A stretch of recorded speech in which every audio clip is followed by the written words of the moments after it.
মৃত্যু ছাড়া আর কেউ আপনার অপেক্ষায় নেই। শুনতে কঠিন, কিন্তু এটাই বাস্তব। আপনি ভাবছেন কেউ আপনার জন্য থেমে আছে, কেউ আপনার স্বপ্নের জন্য অপেক্ষা করছে। কিন্তু সত্যটা হলো, এই পৃথিবী কারো জন্য থেমে থাকে না। সময় চলে যায় নিজের গতিতে, মানুষ বদলে যায় পরিস্থিতির সাথে। আর আপনি যদি থেমে থাকেন, তাহলে পিছিয়ে পড়বেন শুধুই আপনি। যে কাজটা আজ করার কথা, সেটা কাল পর্যন্ত ফেলে রাখবেন না। যে স্বপ্নটা আজ শুরু করার কথা, সেটা একদিন পরে বলে দূরে ঠেলে দেবেন না।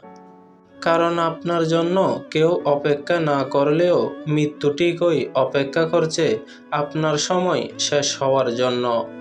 তাই সময় থাকতেই বদলে যান, নিজেকে তৈরি করুন, নিজের জীবনটা নিজের মতো করে গড়ে তুলুন।